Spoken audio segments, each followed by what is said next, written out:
wanita yang haid, Ustaz, tak boleh masuk masjid kan, Ustaz, kan? Tapi kalau ada tak niat lain, macam nak dengar ceramah ke, nak pergi kuliah dan sebagainya, boleh tak? Perempuan dalam haid tak boleh masuk masjid. Kalaupun niat dia betul, niat dia baik, niat dia nak mendengar pengajian. Kalau duduk kat luar tak dengar, kalau duduk kat kursi tepi tembok kat luar tak dengar, masuk dalam dengar. Tetapi keadaannya tidak mengizinkan, dia tak boleh masuk masjid. Untuk keadaan begitu, duduk walaupun niat untuk dengar pengajian, hukum dia haram. Melainkan kalau dia dikejar, orang cari dia, mungkin ada satu bahaya yang akan menimpa dia, tak ada tempat yang lebih selamat melainkan masjid, lari masuk masjid lah.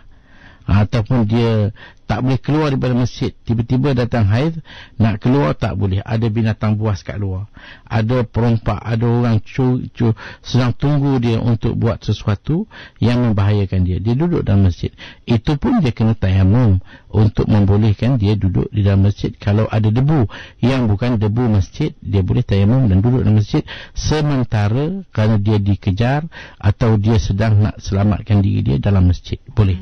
Walaupun kalau macam kita tengok, kalau zaman dulu mungkin kondisi wanita yang datang haid boleh mengotorkan masjid juga, Ustaz. Tapi sekarang ni dengan keadaan yang mungkin kita rasa darah tu tak akan keluar lah. Jadi macam mana, Ustaz? Boleh? Walaupun kita kata sekarang ini kita tak ada langsung suatu yang membimbangkan yang darah itu akan menitis keluar, tetapi kita kena melihat keadaan diri kita yang tidak bersih. Dia bukan masalah darah. Kalau darah menitik itu satu hal lain, tapi diri seseorang yang dalam haid, keadaan dirinya tidak bersih dan tidak mengizinkan dia untuk berada di tempat yang cukup suci, iaitu rumah Allah SWT, tempat yang terhormat, maka jangan dia masuk dalam keadaan dia haid. Kesimpulannya ialah kita perlu tahu apa yang dilarang ke atas seseorang. Ini perkara dilarang ni memang kalau kita langgar juga pun tak jadi apa. Dia tak ada satu musibah yang akan turun atau akan menimpa seseorang, tetapi di sana ada dosa yang kita tak nampak.